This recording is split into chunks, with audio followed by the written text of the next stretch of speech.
Israel ने ठोक दिया ईरान को। और दोस्तों, ठोका भी उस वक्त जब था बर्थडे आयतुल्लाह खुमैनी का, जो उनका सुप्रीम लीडर है, जो माई बाप है ईरान का, उसके जन्मदिन के दिन मारा। यह भी एक मैसेज है। और इस्फहान जो उनका शहर है, जहां पे ये गोलाबारी हुई है, जहां पे बमबारी हुई है, जहां पे मिसाइल ओब्लिक ड्रोन, एग्जैक्टली कौन से हार्ड पॉइंट्स इस्तेमाल करे गए, फाइटर जेट से मारा, मिसाइल मारी, दोस्तों ये अभी क्लियर नहीं हो रहा। उन्होंने मारा आयतुल्लाह खुमैनी के बर्थडे के दिन धड़म से। एक तो ये मैसेज पास करा। इस्फहान जो जगह है वो क्यों इंपॉर्टेंट है? क्योंकि ईरान के न्यूक्लियर एसेट्स वहां पे हैं। उन्होंने न्यूक्लियर एसेट्स को टारगेट नहीं करा, पर उन्होंने बोला कि जो हमारे सिस्टम्स हैं वो तुम्हारे न्यूक्लियर एसेट के आसपास गिर सकते हैं, तो न्यूक्लियर एसेट पर भी गिर सकते हैं। तीसरी चीज जो पता लगी दोस्तों, जो कि बड़ी इंटरेस्टिंग है, यह पता लगी है कि ईरान का एयर डिफेंस काम नहीं करा ढंग से। ईरान का जो एयर डिफेंस है वो ढंग से काम नहीं किया।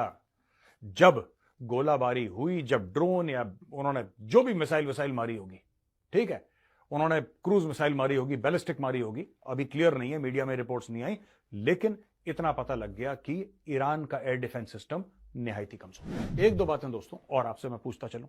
जब ईरान मार रहा था इजराइल, तो नीचे जो मुस्लिम देश थे उन्होंने ईरान की ही मिसाइलें मारी। जॉर्डन ने एक्शन लिया, राइट, बहरीन ने एक्शन लिया, सऊदी ने एक्शन लिया, यूएई ने एक्शन लिया, चाहे इंटेलिजेंस का लिया, चाहे फिजिकली मिसाइल ना मार के गिराई हो, लेकिन जॉर्डन एक मुस्लिम देश है और जॉर्डन ने ठोक दी उनकी मिसाइल। जिस रास्ते आई, देखिए, जिस रास्ते ईरान ने इजराइल पे मिसाइल मारी, उसी रास्ते या उसके इर्द गिर्द रास्ते में तो इजराइल ने मारी होंगी ईरान पे मिसाइल। ईरान फिर भी इतना बड़ा देश है, इजराइल तो बहुत छोटा है, इट्स वेरी स्मॉल। इजराइल इतना सा है, ईरान इतना बड़ा है। अब मुझे बताइए, क्या वही मुस्लिम देश इजराइल की मिसाइलें नहीं मार गिरा सकते थे अगर इन्होंने ईरान की मार गिराई थी? तो जो दोस्तों मुस्लिम देश इजराइल को इंटेलिजेंस दे सकते थे कि बॉस कल इतने बजे मिसाइल आने वाली है, ध्यान रखना, मिसाइल चल चुकी है, देखना, मिसाइल पहुंचने वाली है, तैयार हो जाओ। जो मुस्लिम देश ये इंटेलिजेंस इजराइल को दे सकते थे, उन्होंने इंटेलिजेंस ईरान को क्यों नहीं दी? वो खुद कह रहे हैं इजराइल को कि तुम आयतुल्लाह के घर में बम मारो यार, हमारे घर में मत मारो, ये पागल का बच्चा में लड़ाता रहता है। आप बीबीसी का आर्टिकल देखिए या हाईलाइटेड देखिए, जो हाईलाइट चल रही है आपकी, आप देखिए उसमें क्या बोल रहे हैं वो। ईरान के लोग कह रहे हैं कि यार ये फालतू में, ये इनकी आदत है पंगा करने की, इनकी आदत है यहां पे कुछ छेड़ा, यहां पे कुछ करा, यहां पे थू, यहां पे मैं, ये सब ड्रामा ये लोग करते रहते हैं और भुगतना हमें पड़ता है। लोग खुल के कह रहे हैं सोशल मीडिया पे, ईरान पे लोग खुल के, जो अपने मौलवी मौलाना आयतुल्लाह ऊपर बैठे हैं, इनके जो माई बाप बने हैं 1979 रेवोल्यूशन के बाद, उनको गालियां दे रहे। ये देखिए, दोबारा दिखाइए, ये उनको कह रहे हैं इजरायलियों को कि भाई इसके घर पे मार बम, यही है फसाद की जड़, इसके घर पे मार, मिसाइल मारनी है इसके घर में मार। देखिए लिखा हुआ है, और बीबीसी ने ट्रांसलेट करके नीचे लिखा हुआ है कि this is what they are saying. They are saying कि तुम्हारी एडवेंचरिज्म, यानी कि अपने लीडरशिप को बोल रहे हैं, ईरानी लीडरशिप को, कि तुम लोगों की आदत है हर जगह जाके छेड़खानी करने की, फिर जब मार पड़ती है तुम लोग विक्टिम कार्ड प्ले करते हो।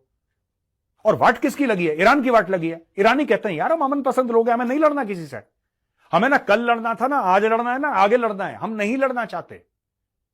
ये जो तुम हमें जिहाद का चूरन रोज खिलाते रहते हो, हमें नहीं खाना है यार, हमें कोई इंटरेस्ट नहीं तुम्हारे जिहाद में। ईरानियों ने साफ मना कर दिया दोस्तों। और यही बात मैं कई बार कह चुका हूं अपने प्लेटफॉर्म पे, ईरानी अच्छे लोग हैं, ये इनकी लीडरशिप क्रैक है। ये पागल के बच्चे बैठे हैं ऊपर, ये जिहाद कर दो, इसको हुथी को पैसा दे दो, इसको हमास को दे दो, इसको ये दे दो, इसको ये दे दो, हिजबुल्लाह से अटैक। और ईरानी अब पूछ रहे हैं उनसे कि यार ये सब करने की क्या जरूरत है, तुम क्यों करवा रहे हो किसी पर अटैक? उसने तुम्हारे खिलाफ कुछ नहीं बोला, तुम जबरदस्ती डायलॉगबाजी करते रहते हो कि हम इजराइल को ये कर देंगे। इजराइल क्यों कर देंगे? हमें नहीं करवाना। साफ साफ ग्राफिटी लिख रखी है, साफ साफ तेहरान के बीच में, कि फसाद की जड़ आयतुल्लाह, इसके घर पे मार मिसाइल यार, इसको खत्म कर दे। यही हमारा बवासीर असली वाला, इसको ठोको। तो दोस्तों ये सारी चीजें हैं। अब मैं आपको बताता हूं, ईरान ने यह धमकी दी थी पहले कि अगर इजराइल ने, अब ये देखो, ईरान ने धमकी दी इजराइल को, ईरान ने इजराइल को यह बोला है कि अगर तुमने हमारे ऊपर हमला करा तो फिर तुम देखना, हम तुम्हें ऐसा सबक सिखाएंगे, ऐसा मतलब पाठ पढ़ाएंगे कि तुम्हें मजा आ जाएगा, and it will be a no holds barred, यानी कि कुछ nothing is off the shelf. ये बेसिकली न्यूक्लियर की धमकी दे रहा है ईरान, वही पाकिस्तान वाला कि कोई खुजली भी हो गई तो न्यूक्लियर। अब हम देखते हैं ईरान क्या करता है। ईरान करेगा कुछ ना कुछ तो करेगा, ईरान चुप तो बैठेगा नहीं। लेकिन ईरान को एक बात पता लग गई है, Israelis know where are nuclear weapons are, and Israelis ने उसके इर्द गिर्द मिसाइल गिरा दी है। और इनको एक बात और पता है कि इजराइल का एयर डिफेंस रॉक सॉलिड है। आपको पता है half of the Muslim countries are helping Israel. आपको मैंने प्रोफेसर साहब को भी बताया था। आपको पता है क्यों मुस्लिम कंट्रीज जो हैं इजराइल को हेल्प कर रही हैं? उनको क्या फायदा है इजराइल से? नहीं साहब, वो अमेरिका के पिट्ठू, अमेरिका से डर के, ऐसी बात नहीं है। आप सऊदी अरब को हल्का मत समझना कि किसी ने ऐसे आंख दिखा दी और सऊदी अरब डर गया, ऐसे नहीं है अरब। जो भी ये सोचता है ना कि अमेरिका के पिट्ठू और डर लग गया, सॉरी, यूएई वगैरह ये ऐसे मुल्क नहीं है। मैं आपको बताता हूं, इसलिए क्योंकि ईरान ने किसी के साथ बना के नहीं रखी। ईरान ने इसके ऊपर अटैक, इसके ऊपर अटैक, इनके देशों में फसाद डाल रखा है, इनके नेबरहुड में, इनके पड़ोस में ईरान ने फसाद डाला है। आपको क्या लगता है जो हूथी हैं, राइट, जो हूथीज हैं, जब वो मिसाइल मारते होंगे और वहां पे मिसाइल गिरती होंगी तो आसपास के देशों को कैसा लगता होगा? आपको अच्छा लगेगा आपके पड़ोस में बम गिर रहे हैं और कभी भी आपके ऊपर आ सकता है? आपको अच्छा लगेगा? नहीं। फिर अगर आपको अच्छा नहीं लगेगा, आप क्यों चाहते हैं कि भैया सऊदी अरब को अच्छा लगे, यूएई को अच्छा लगे, बहरीन को अच्छा लगे, जॉर्डन को अच्छा लगे? नहीं लगेगा उनको अच्छा यार। और वो जानते हैं कि फसाद की जड़ ईरान है। That is the problem, they know फसाद की जड़ ईरान है। इसलिए वो लोग कहते हैं यार कि इसको बोलो चुप करिए। पूरी दुनिया का जिहाद का ठेका ले रखा है, पूरी दुनिया का, और सारे लोगों को जज्बाती करके कि हम अटैक कर देंगे, हम ये कर देंगे, ये अच्छा करना किसी ने है नहीं। सब लोगों ने कूलर खोल रखे हैं, एसी खोल रखे हैं, ड्राइंग रूम में बैठे बैठे जिहाद चल रहा है। यूएस ने इजराइल को बोला था कि देखो हम आपसे, अब यूएस ने भी गेम खेला यहां पे। यूएस ने काम भी कर दिया और काम भी नहीं हुआ, और काम नहीं भी हुआ और काम हो भी गया। कैसे? यूएस ने इजराइल को बोला देखो तुम ना ईरान पे अटैक मत करना, तुम ईरान पे अटैक मत करना। अगर तुम ईरान पे अटैक करोगे तो हम उस अटैक में तुम्हारा साथ बिल्कुल भी नहीं देंगे। इजराइल ने बोला मत दो यार, हमें चाहिए भी नहीं तुम्हारा साथ। ये बड़े स्मार्ट है American, they are very intelligent. ये कैसा गेम खेलते हैं इन्होंने, मैं फिर बताता हूं। इन्होंने इजराइल को यह बोला कि अगर तुम ईरान पे अटैक करोगे ना, उस अटैक का हिस्सा हम नहीं बनेंगे, तुम्हें खुद ही करना पड़ेगा। तो उसने बोला ठीक है हम कर देंगे, बट लेकिन किंतु परंतु अगर ईरान तुम्हारे ऊपर करेगा वो हम संभाल लेंगे, तुम चिंता मत करो। तो फिर तो बात ही क्या होगी? बात तो वही हो गई, बात वही हो गई ना। तुम जाके ईरान को कूट दो, ईरान जब जवाबी कार्रवाई करेगा हम देख लेंगे। अब वहां पे उन्होंने 2-2, 3-3 अपने 100,000 टन, 1,00,000 टन डिस्प्लेसमेंट के न्यूक्लियर पावर एयरक्राफ्ट कैरियर्स लगा रखे हैं। एक एक में 90 फाइटर एयरक्राफ्ट हैं। फ्लोटिंग सिटी है 6,500 6,500 दोस्तों, उसमें एक के अंदर स्टाफ है चाहिए आपको चलाने के लिए एक एयरक्राफ्ट कैरियर। उनके 2-2, 3-3 कितने घूम रहे हैं, कितने न्यूक्लियर सबमरीन्स घूम रही हैं वहां पे, कितने फ्रिगेट्स घूम रहे हैं, कितने डिस्ट्रॉयर्स घूम रहे हैं, उनके कैरियर ग्रुप्स हैं वहां पे। आप कैसे छेड़ लोगे इजराइल को यार? आप कैसे छेड़ लोगे? इजराइल के दोस्त नहीं। और जो लोग कहते हैं कि इस्लाम और बाकी यहूदियों और ईसाइयों एक तरफ और इस्लाम एक तरफ इनकी लड़ाई है, वो भाई मुसलमान देश खुद हाथ जोड़ रहे हैं कि यार ईरान से बोलो मुंह बंद रखे। मैं आपसे पूछता हूं, मैं मुसलमान भाइयों बहनों से पूछता हूं, ये मेरा सवाल है, खासतौर से भारत के मुसलमान भाई बहन, मैं आपसे पूछना चाहता हूं, अगर आपके पास चॉइस होगी, आपको बाहर जाके काम करना है, मैं ये नहीं कह रहा कि आप कहीं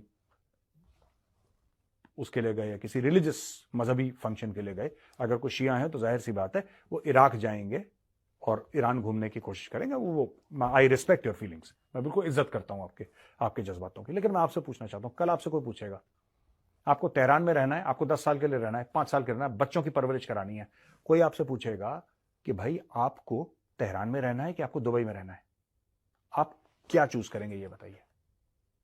100%, 100 में से 100 बंदे बोलेंगे दुबई जाना है। क्यों? अगर दुबई जाना है और दुबई में कमाना है, फिर दुबई की बात भी तो माननी है यार, दुबई को सपोर्ट भी तो करना है। सऊदी अरब जाना है, सऊदी अरब जाना है, वहां से पैसा कमाना है, तो सऊदी को सपोर्ट तो करो। पैसा सऊदी से कमाना है, और इसमें हिंदू भी शामिल है। मैं मुसलमानों को क्यों बोलूं, हिंदू भी शामिल है, सब शामिल है इसमें। कौन नहीं है जो दुबई जाके नहीं चाह रहा पैसे कमाने का, या सऊदी जाके या यूएई में कहीं पे भी जाके पैसा ना कमाने का? पर उनकी पॉलिसी है ऐसी, वो कहते हैं कि भाई हमारा मुल्क पहले है। वो कहते हैं हमने कोई जिहाद फियाद का ठेका नहीं ले रखा यार, तुम्हें जिसको करना है करो, हमें बख्श दो यार, हमें बख्श दो, हमें बीच में मत लाओ। तो दोस्तों ये मैटर हो गया है, वहां पे पूरी दुनिया अब एकत्रित हो रही है। इजराइल ने जो करना था कर दिया, ईरान ने जो करना था कर दिया, लेकिन नजर कैसे हटी ये तो बताइए। इजराइल ने दमिश्क में उस कॉन्सुलेट के अंदर बम मारा, ईरानियन कॉन्सुलेट के अंदर, वहां पे 12-13 लोग मर गए, जिसमें तो 3 तो इनके जर्नल थे, ठीक है जी, ईरान के रिपब्लिकन गार्ड के जनरल थे, ठीक है। अमेरिका ने पूछा इनसे कि भैया आपने उनके जनरल मार दिए, कह रहा हाँ मार दिए। क्यों मारे? यार तुमने भी तो कासिम सुलेमानी को मारा था, ड्रोन से नहीं मार दिया तुमने कासिम सुलेमानी को, वो भी तो अपने मुल्क के बाहर था, वो ईरान के अंदर थोड़ा था, ईरान के अंदर थोड़ा बम मारा था तुमने, वो तो घूम रहा था कहीं दाएं बाएं अपनी गाड़ी में। कासिम सुलेमानी जो बिल्कुल इनका टॉप रिपब्लिकन गार्ड और आयतुल्लाह का बड़ा क्लोज, और रिपब्लिकन गार्ड जो है वो थोड़ा ना वहां के प्राइम मिनिस्टर और प्रेसिडेंट के अंडर रहती है, वो तो आयतुल्लाह के अंडर डायरेक्टली रहती है। रिपब्लिकन गार्ड पूरी की पूरी कासिम सुलेमानी उसका सगा बेटा जैसा, वो बेटा मानता है उसको अपना, वो घूम रहा था, मारा अमेरिकन ने एक हेलफायर मिसाइल मारी ड्रोन से, प्रेडेटर, वहां पर ठाठा हो गया, बिल्कुल खत्म, Qasem Soleimani off, good night. American ने कर दिया। अब इजरायलियों ने बोला अच्छा बेटा तुम कासिम सुलेमानी को मार सकते हो, हम नहीं मार सकते, तुम्हें नुकसान करेगा तो तुम्हारा मारना ठीक है, हमने नुकसान, तो अमेरिकन ने बोला ठीक है, अब तुमने गुड नाइट बोल दिया तो गुड नाइट बोल दिया, मर गए इतने लोग, कोई बात नहीं। फिर उसकी जवाब में ईरान ने वो 300 अपने ड्रोन श्रोन और बैलिस्टिक मिसाइल और क्रूज मिसाइल जो भी था उसका उन्होंने फेंका, सब फेल, क्योंकि बीच में मुस्लिम कंट्रीज भी परेशान इससे कि ये पागल के बच्चे कुछ ना कुछ करते रहते हैं, ईरान की लीडरशिप, राइट।